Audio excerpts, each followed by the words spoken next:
I've had enough. I have had enough. Hello, welcome back to Skyrocket Automotive. Scirocco Sunroofs. I've had enough of them. 3 in nowhere near long enough to be able to recuperate. Basically, the Golf sunroof from the same vintage slides.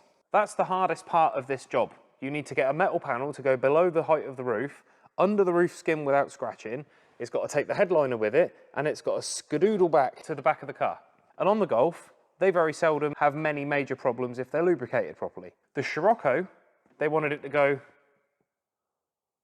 and as a result, they're very unreliable, they break all the time, they're horrible to work on, you get crap in your eye. I opened my big mouth about being able to fix these, and now everybody wants me to fix their sunroof. I'm going to try and make the process a bit less painful for you, and we're going to go through the process of diagnosing the fault with the sunroof. And then when you have a crack at it and it makes you really angry, you can always give me a ring and I can have a look at it for you instead. There's no shame in it not being something you can do, because they're horrible to work on. I know what I'm doing, and I hate them. Join us, shall you? And the walkers on adventures for you. There we go. Okay. The sunroof will not tilt correctly on this car because it's damaged. What you need to do, rotate the handle, just get it to tilt at all. And then there's a spring here, clips onto this. When you tilt the roof, it gets pulled up by a spring like that. What you have to do is push it down from above. You'll see the spring, just grab it with a pair of pliers and hook it off of there, and then this flap will fall down. To show you how to disconnect the sunroof headliner is easy. From the back here, use clean hands if you're planning on reusing the headliner, but quite frankly, they're almost all knackered. You just want to get hold of this and like that. And then you can push this all the way back. Try and push it evenly so it doesn't get wedged. All the way back inside the roof. And now we can see our mech. There is the spring. So that normally sits back here like that and hooks onto the top of the headliner. This sunroof is in distress. Gore warning for anybody with mechanical sympathy. I mean, it's just having a bad time. It won't slide, it won't tilt properly. I'm going to show you a couple of really common spots here. Well, that was a pretty rapid fire diagnosis, wasn't it? That is meant to look a bit like that. So that's busted. Very common. They're made of die-cast metal, the same stuff that they make toy car bodies out of. And if I spin you around, you'll get what it's meant to look like. So that's roughly what it's meant to look like, except with less depth. Well, that's pretty conclusive. You also note that the cables were slipping like nobody's business. We need to go through this entire sunroof. In order to do that, we need to take the sunroof cover off. Best way to approach these mechanisms is from above. You can't do that when there's a big piece of sheet steel in the way. A pair of circlips. Under this crap, there's a circlip. That just pulls off. You don't need any tools. It's actually an E-clip if you want to be pedantic about it. So those two are off. You then need to pull this arm off of the plate. Be gentle with it. And then you've got 1, 2, 3, 4 Phillips head screws, which always just love to come undone. They're so cooperative. I recommend using a stubby screwdriver. You can get a bit more torque on them. 1, 2, 3. Yeah, someone's already chewed that screw out. Great. So someone's had a go at working, fixing this before. Brilliant. Classic. Someone's been in here, broken this, and then put it back together. I take exception. Hello. I have the coof. Just keep your distance, you'll be fine. Somebody's rounded out this screw. It warms the cockles of your heart. So I need to drill it out.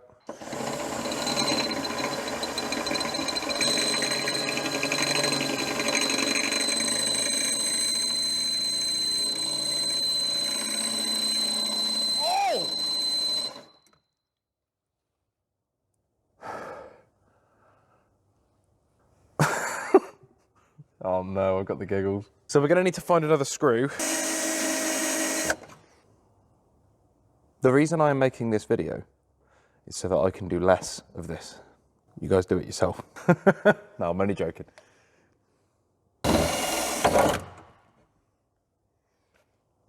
I didn't want to have to do that. I was left with 2 choices. Now what we need to do, one side of this has a spring built in. Whichever side of yours doesn't have the spring in it is the one that we're going to be taking off. And that works by compressing the spring. Oh, pull on the end that isn't spring loaded. and then this end slides off. It does also have one this side too. Just remember to keep these all where they came from, because you don't want to be trying to translate what Klaus Heidegger was thinking when he designed this, obviously.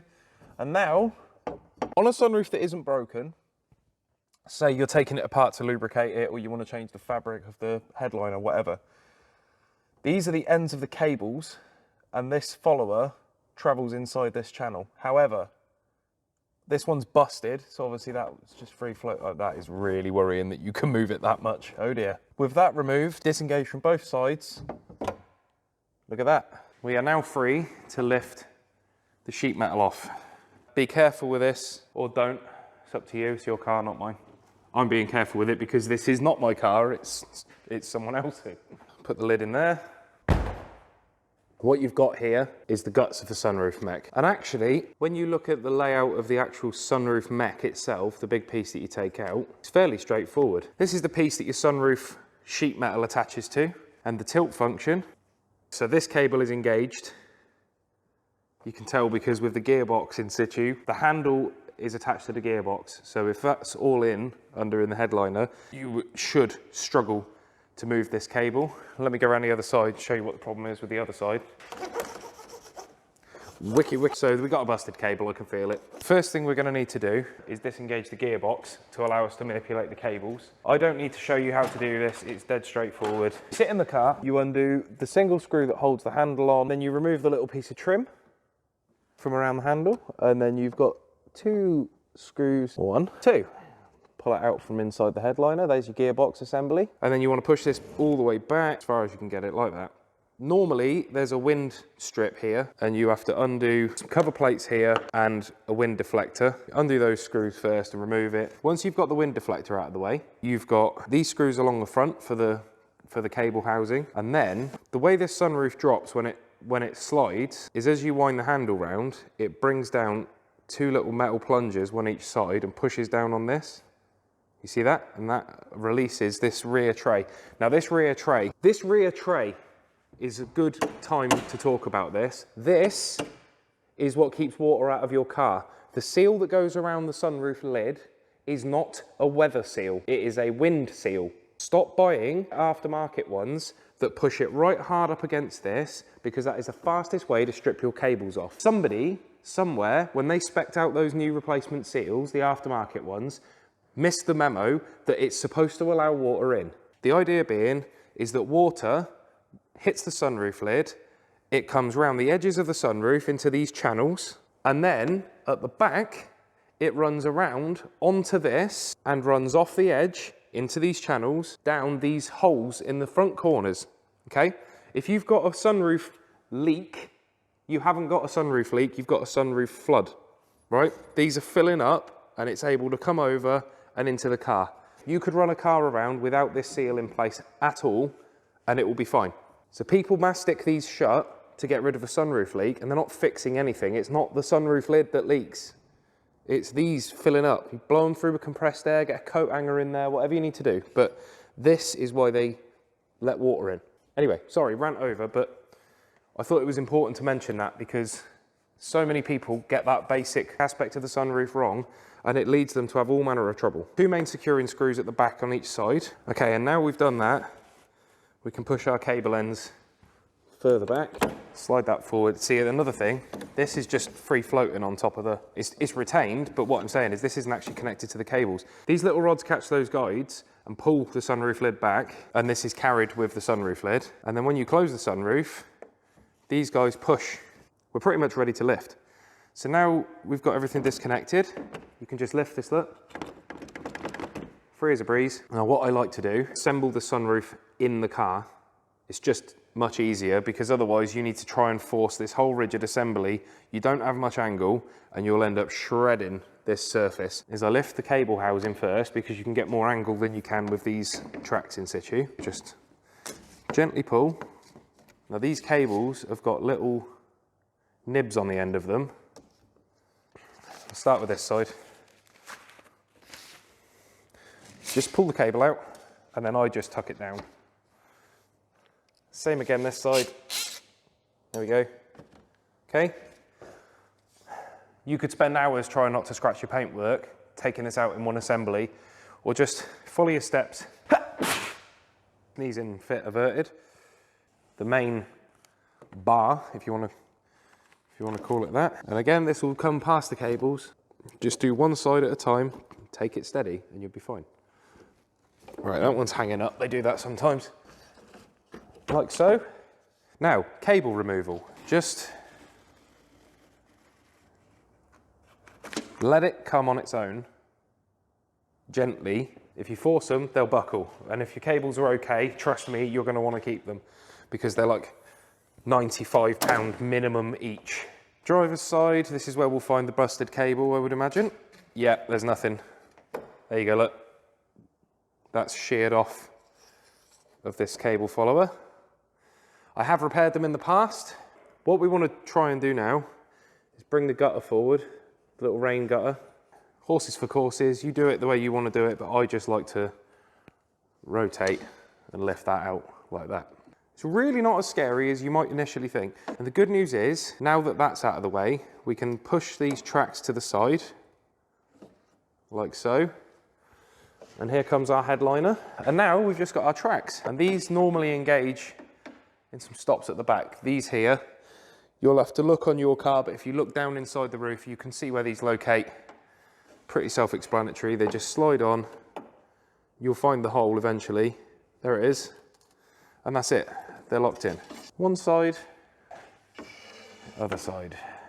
That's how you remove a Scirocco sunroof. Now you can do what you need to do, and we'll be in for reassembly in the next part. All right, so as you can see, they're not the most complicated thing in the world as far as parts. I think the problem comes from materials choice, particularly.